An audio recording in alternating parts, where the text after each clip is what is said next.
السلام علیکم ورحمۃ اللہ وبرکاتہ۔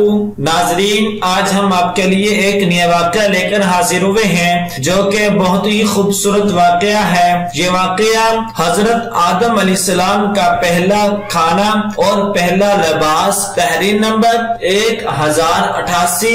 حضرت عبداللہ بن عباس رضی اللہ عنہ سے مروی ہے کہ حضرت آدم علیہ السلام نے زمین پر آمد کے بعد جو پہلا کھانا تناول فرمایا وہ گندم کے ساتھ دانے تھے جو حضرت جبرائیل علیہ السلام لے کر آئے تھے۔ حضرت آدم علیہ السلام نے حضرت جبرائیل علیہ السلام سے دریافت کیا کہ یہ کیا ہے۔ انہوں نے کہا کہ یہ اسی درخت سے لائے گئے ہیں جس سے آپ علیہ السلام کو منع کیا گیا تھا۔ حضرت آدم علیہ السلام نے دریافت کیا کہ میں اس کا کیا کروں۔ حضرت جبرائیل علیہ السلام نے کہا کہ اسے زمین پر بکھیر دو۔ حضرت آدم علیہ السلام نے انہیں زمین پر بکھیر دیا۔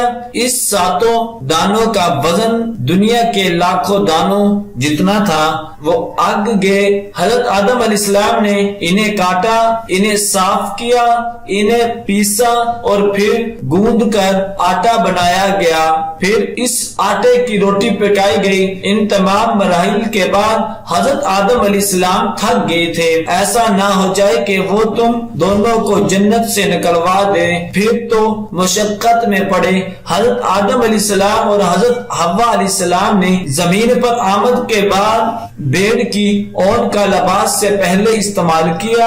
حضرت آدم علیہ السلام نے اسے مونڈج کر کاٹ لیا، پھر اس سے اپنے لیے جبہ بنایا اور حضرت حوا علیہ السلام کے لیے اوڑھنی اور قمیض بنائی۔ دعا ہے کہ اللہ تبارک و تعالی ہم سب کو ان کلمات پر عمل کرنے کی توفیق عطا فرمائے۔ صدق اللہ العظیم۔